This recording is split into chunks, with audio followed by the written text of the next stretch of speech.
నమస్కారం ETV news కు స్వాగతం. పహల్గాంలో ఉగ్రదాడికి పాల్పడ్డ వారికి కుట్రలో భాగమైన వారికి ఊహించని రీతిలో శిక్ష విధిస్తామని ప్రధాని నరేంద్ర మోదీ హెచ్చరించారు. ప్రతి ఉగ్రవాదిని గుర్తించి వెంటాడి భూమి మీద లేకుండా చేస్తామని స్పష్టం చేశారు. ఉగ్రవాదాన్ని ఎప్పటికీ లేకుండా అంతం చేస్తామని పునరుద్ఘాటించారు. బీహార్లోని మధుబనిలో పంచాయతీరాజ్ దినోత్సవంలో పాల్గొన్న మోదీ పహల్గాం ఉగ్రదాడిపై తొలిసారి మాట్లాడారు. పహల్గాం ఘటన కేవలం పర్యాటకులపై జరిగిన దాడి కాదని భారత్పై దాడి చేసేందుకు ముష్కర్లు చేసిన దుస్సాహసమని చెప్పారు. తీవ్రవాదంతో భారత్ స్ఫూర్తిని దెబ్బతీయలేరని మోదీ అన్నారు. తీవ్రవాదులను తుదముట్టించేందుకు యావత్ జాతి కట్టుబడి ఉందన్నారు. మానవత్వాన్ని విశ్వసించే ప్రతి ఒక్కరూ తమతోనే ఉన్నారని మోదీ చెప్పారు. ఉగ్రదాడి విషయంలో భారత పక్షాన నిలిచిన దేశాలకు నేతలకు ధన్యవాదాలు తెలిపారు. 140 కోట్ల మంది సంకల్ప శక్తి తీవ్రవాదులను పెంచి పోషిస్తున్న వారి వెన్ను విరుస్తుందని మోదీ తేల్చి చెప్పారు. అనంతనాగ్ జిల్లా పహల్గాంలో పర్యాటకులే లక్ష్యంగా ఉగ్రవాదులు దాడులకు పాల్పడ్డ ఘటనలో దర్యాప్తు ముమ్మరంగా సాగుతోంది. మినీ స్విట్జర్లాండ్గా పేరొందిన బైసరన్ ప్రాంతంలో విహారానికి వచ్చిన వారిలో 26 మందిని కాల్చి చంపిన ఘటనకు సంబంధించి విస్తుపోయే అంశాలు బయటపడుతున్నాయి. 5 నుంచి 6 ఉగ్రవాదులు అధిక సంఖ్యలో పర్యాటకులు ఉన్న 3 స్పాట్లను లక్ష్యం చేసుకుని 10 నిమిషాల పాటు కాల్పులకు పాల్పడినట్టు దర్యాప్తులో తేలింది. ఈ ఘటన జరిగిన రోజు మధ్యాహ్నం 2 గంటల ప్రాంతంలో రైఫిల్స్తో వచ్చిన ఉగ్రవాదులకు బాడీ క్యామ్లు ఉన్నట్టు తమ దర్యాప్తులో తేలినట్టు అధికార వర్గాలు వివరించాయి. మరోవైపు ఉగ్రదాడి నుంచి ప్రాణాలతో బయటపడ్డవారు దుండగులు మతం అడిగి మరీ కాల్పులు జరిపారని తెలిపారు. ఎక్కువగా తలలపై కాల్పులు జరిపినట్టు వివరించారు. బుల్లెట్ గాయాలైన వారిలో కొందరు కొంతసేపు ప్రాణాలతో ఉన్నారని, వెంటనే ఆసుపత్రికి తరలిస్తే బతికేవారని పేర్కొన్నారు. కాల్పులు జరిపిన తర్వాత వచ్చిన దారినే ఉగ్రవాదులు అడవిలోకి పారిపోయినట్టు చెప్పారు. అయితే ఉగ్రవాదులు దాడి జరిపిన వెంటనే సమాచారం తమకు వచ్చినప్పటికీ బైసరన్కు వాహనాల ద్వారా చేరుకునే పరిస్థితి లేనందున అక్కడికి వచ్చేసరికి సమయం పట్టిందని బలగాలు తెలిపాయి. ముష్కర్లు వెళ్లిన ప్రాంతంలో ముమ్మర గాలింపు కొనసాగుతోందన్న వారు ఇప్పటికే ఉగ్రవాదులకు సంబంధించిన ఊహా చిత్రాలను అధికారులు విడుదల చేశారు. పహల్గాంలో పర్యాటకులపై ఉగ్రదాడితో కశ్మీర్ పర్యాటకంపై తీవ్ర ప్రభావమే పడింది. ఒకప్పుడు వేలాది టూరిస్టులతో సందడిగా ఉండే పహల్గాం ప్రాంతం పర్యాటకులు లేక వెలవెలబోతుంది. 90% ట్రావెల్స్ బుకింగ్లను పర్యాటకులు రద్దు చేసుకున్నారు. పహల్గాంలోని వ్యాపారాలు పూర్తిగా దెబ్బతిన్నాయి. అంగళ్లు మూసివేయగా దుకాణాలకు తాళాలు వేశారు.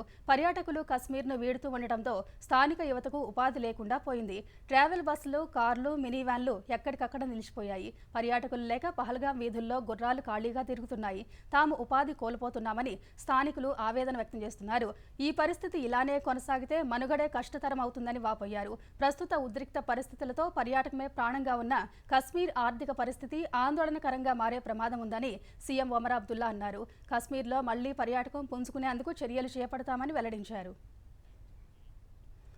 పహల్గాం దాడి తర్వాత భద్రతా బలగాలు కశ్మీర్లో ఉగ్రవాదుల ఏర్వేత తీవ్రతరం చేయగా పలుచోట్ల ఎదురు కాల్పులు చోటు చేసుకుంటున్నాయి. ఈ మేరకు ఉదంపూర్లో భద్రతా దళాలకు ఉగ్రవాదులకు మధ్య జరిగిన ఎన్కౌంటర్లో ఓ జవాను ప్రాణాలు కోల్పోయారు.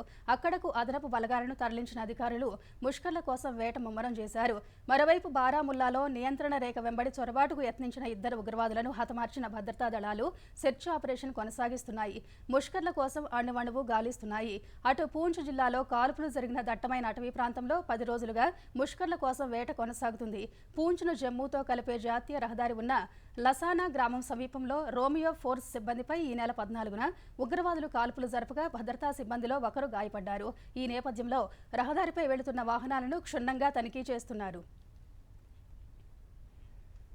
పహల్గాం దాడితో భారత్ పాక్ మధ్య తీవ్ర ఉద్రిక్తతలు నెలకొన్న నేపథ్యంలో దాయాది దేశం కవ్వింపు చర్యలకు దిగింది. కరాచీ తీరం వెంబడి ఎకనామిక్ ఎక్స్క్లూజివ్ జోన్లో ఉపరితలం నుంచి ఉపరితలంపై లక్ష్యాలను ఛేదించే క్షిపణి ప్రయోగాలు చేపట్టింది. ఈ పరీక్షలు రేపు కూడా కొనసాగించనున్నట్టు అంతకుముందు జారీ చేసిన నోటిఫికేషన్తో స్పష్టమైంది. ఈ పరిణామాలను భారత్ నిశితంగా పరిశీలిస్తోందని రక్షణ రంగ వర్గాలు తెలిపాయి. మరోవైపు కశ్మీర్లో ఉగ్రదాడి నేపథ్యంలో పలు నగరాల్లో భద్రతను కట్టుదిట్టం చేశారు. ముంబైలో పోలీసులు క్రమం తప్పకుండా రాత్రిపూట నిర్వహించాలని ప్రభుత్వం ఆదేశించింది. సీనియర్ అధికారులు నిత్యం అప్రమత్తంగా ఉండాలని ఆదేశాలు జారీ చేసింది. బీచ్, 5 స్టార్ హోటల్స్, రైల్వే స్టేషన్లు, షాపింగ్ మాల్స్, ప్రజలు ఎక్కువగా గుమికూడే ప్రదేశాల్లో పెట్రోలింగ్ జరుగుతోంది. పహల్గామ్ ఉగ్రదాడికి వ్యతిరేకంగా దేశవ్యాప్తంగా నిరసనలు వ్యక్తమవుతోన్న వేళ ఢిల్లీలోని పాకిస్తాన్ హైకమిషన్ కార్యాలయంలోకి ఓ వ్యక్తికి కేక్ తీసుకెళ్లడం వివాదాస్పదమైంది. ఓవైపు కార్యాలయానికి సమీపంలో వందలాది మంది ఆందోళనలు చేస్తుండగా పాక్ హైకమిషన్లో పనిచేసే ఓ వ్యక్తి కేక్ను లోపలికి తీసుకెళ్తూ మీడియా కంటపడ్డాడు. ఈ నేపథ్యంలో కేక్ ఎందుకని విలేకరులు ప్రశ్నించగా అతడు సమాధానం చెప్పకుండా తప్పించుకుని లోపలికి వెళ్లిపోయాడు. ఇది ఉగ్రదాడికి మద్దతుగా పాక్ అధికారులు కేక్ కట్ చేసి సంబరాలు చేసుకుంటున్నారనడానికి నిదర్శనమనే విమర్శలు వినిపిస్తున్నాయి. అటు పహల్గామ్ ఉగ్రదాడిని ఖండిస్తూ పాక్ హైకమిషన్ సమీపంలో 500 మందికి పైగా నిరసనకారులు ఆందోళనలు చేపట్టారు. దాయాది దేశంపై నిర్ణయాత్మక చర్యలు తీసుకోవాలని నిరసనకారులు డిమాండ్ చేశారు. పహల్గామ్లోని పర్యాటకులపై ఉగ్రదాడి తర్వాత పాకిస్తాన్పై ఒత్తిడి పెంచే దిశలో కీలక నిర్ణయాలు తీసుకున్న కేంద్రం అక్కడి సినిమాలపై నిషేధం విధిస్తోంది. ఈ మేరకు పాక్ నటుడు ఫవాద్ ఖాన్ నటించిన అబీర్ గులాల్ సినిమాపై కేంద్రం నిషేధం విధించింది. భారత్లో అబీర్ గులాల్ చిత్రం విడుదలకు అనుమతి నిరాకరించింది. ఫవాద్ ఖాన్ సినిమాను బహిష్కరణకు పిలుపునిచ్చిన వేళ కేంద్రం ఈ నిర్ణయం తీసుకున్నట్టు తెలిసింది. మే నెల 9న రావాల్సిన అబీర్ గులాల్ సినిమా కేంద్రం నిర్ణయంతో విడుదలకు అడ్డుకట్ట పడింది. అమరావతిలో రాజధాని నిర్మాణ పనుల పునః ప్రారంభానికి ప్రధాని నరేంద్ర మోదీని ముఖ్యమంత్రి చంద్రబాబు స్వయంగా ఆహ్వానించనున్నారు. ఇందుకోసం ఆయన రేపు ఢిల్లీ వెళ్లనున్నారు. అమరావతి, ఏపీకి సంబంధించిన వివిధ అంశాలపై మోదీతో సీఎం చర్చించనున్నారు. మే 2న ప్రధాని అమరావతిలో పర్యటించనున్న నేపథ్యంలో ఏపీ సర్కార్ ఏర్పాట్లు వేగవంతం చేసింది. సభా వేదిక వద్ద ఏర్పాట్లను ఆంధ్రప్రదేశ్ పురపాలక శాఖ మంత్రి నారాయణ ఉన్నతాధికారులు పరిశీలించారు. ట్రాఫిక్ జామ్ లేకుండా చూస్తామని మంత్రి నారాయణ చెప్పారు. 11 ప్రాంతాలను వాహనాల పార్కింగ్ కోసం గుర్తించినట్టు తెలిపారు. ప్రధాని సభలో రైతులను పిలిచి సన్మానించాలని ముఖ్యమంత్రి భావించారని మంత్రి చెప్పారు. అయితే ప్రధాని గంటన్నర మాత్రమే సమయం ఇచ్చారని, భద్రతా దృష్ట్యా అభ్యంతరాలు చెబుతున్నారని వెల్లడించారు. అదనపు భూమి కోసం ప్రజలు భూ సమీకరణకు అంగీకరిస్తే చేస్తామని, లేకుంటే భూసేకరణపై ఆలోచిస్తామని మంత్రి నారాయణ చెప్పారు. ఎక్కువగా భూ సమీకరణ చేయమంటున్నారని తెలిపారు. పాలనలో ఆర్టిఫిషియల్ ఇంటెలిజెన్స్ లాంటి సాంకేతికత వినియోగించిన మానవీయ కోణం ముఖ్యమని చంద్రబాబు స్పష్టం చేశారు. టెక్నాలజీ వినియోగంతో రియల్ టైంలో సేవలు అందాలని అధికారులకు సూచించారు. కృత్రిమ మేధ, emerging technologies for government digital transformation అనే అంశాలపై అమరావతి సచివాలయంలో ఉన్నతాధికారులతో వర్క్షాప్ నిర్వహించారు. ముఖ్యమంత్రి చంద్రబాబు వర్క్షాప్కు హాజరై ప్రారంభోపన్యాసం చేశారు.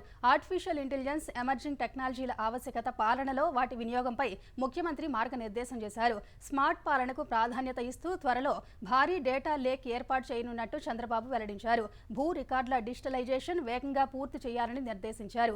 ప్రభుత్వ వ్యవస్థల్లో మేధా సంపత్తి ఉన్నవారు ఉన్నా సరే ఇంకా పాత విధానాలే అనుసరిస్తున్నారని, పాలనలో తీరు మారాలని సూచించారు. ఈ వర్క్షాప్లో కేస్ స్టడీస్ పరిశీలించారు. ఏ విభాగాల్లో ఎలాంటి సాంకేతికత వినియోగించవచ్చు, ప్రస్తుతం ఉన్న సమాచారాన్ని బట్టి సేవల్ని ఎలా విస్తృతపరచవచ్చు అనే దానిపై ప్రజెంటేషన్ ఇచ్చారు. వ్యవసాయం, విద్య, వైద్యం, పట్టణాభివృద్ధి వంటి రంగాల్లో నూతన సాంకేతిక పరిజ్ఞానం వినియోగాన్ని పలువురు నిపుణులు వివరించారు. 2 రోజుల వర్క్షాపులో తొలి రోజు కార్యదర్శులు హాజరు కాగా రేపు విభాగాధిపతులు పాల్గొనున్నారు. గ్రామాలను స్వయం సమృద్ధిగా తయారు చేయడమే లక్ష్యంగా కూటమి ప్రభుత్వం పనిచేస్తుందని ఏపీ ఉప ముఖ్యమంత్రి పవన్ కళ్యాణ్ తెలిపారు. కూటమి ప్రభుత్వం వచ్చిన 9 నెలల కాలంలో చేపట్టిన కార్యక్రమాలతో పంచాయతీరాజ్ విభాగంలో ఏపీని 24 నుంచి 2వ స్థానంలోకి తెచ్చామని వెల్లడించారు. జాతీయ పంచాయతీరాజ్ దినోత్సవం సందర్భంగా మంగళగిరి సీకే కన్వెన్షన్ సెంటర్లో జరిగిన కార్యక్రమంలో పాల్గొన్న ఆయన ఉపాధి హామీ పథకం స్టాళ్లు, గ్రామీణ ప్రాంతాల్లో చేపట్టిన పనులపై ఏర్పాటు చేసిన ఫోటో ప్రదర్శన తిలకించారు. పార్టీలకు అతీతంగా గ్రామాలకు నిధులు, విధులు, గౌరవం ఇచ్చామన్నారు. డబ్బులు, సిఫార్సులు లేకుండా పంచాయతీరాజులో బదిలీల ప్రక్రియ చేశామని చెప్పారు. 1000 కోట్లకు పైగా ఆర్థిక సంఘం నిధులు విడుదల చేశామని గుర్తు చేశారు. ఉపాధి హామీ పనికి వెళ్లే వారిని కూలీలుగా కాకుండా శ్రామికులు అనాలని అధికారులకు సూచించారు. పంచాయతీల ఆస్తులను కాపాడేందుకు అధికారులు చర్యలు చేపట్టాలని సూచించారు. కబ్జాలు చేసే వారిపై కఠిన చర్యలు తీసుకుంటామని పవన్ కళ్యాణ్ హెచ్చరించారు. ఉమ్మడి ఖమ్మం జిల్లాలో నిర్మించనున్న సీతారామ ఎత్తిపోతల పథకానికి కేంద్రం సాంకేతిక అనుమతులు ఇచ్చింది. ఢిల్లీలో కేంద్ర జలశక్తి శాఖ కార్యదర్శి దేబశ్రీ ముఖర్జీ నేతృత్వంలో జరిగిన సమావేశంలో తెలంగాణ నీటిపారుదల శాఖ ముఖ్య కార్యదర్శి రాహుల్ బొజ్జా, ఈఎన్సీ అనిల్ కుమార్, ఇంజనీర్లు పాల్గొన్నారు.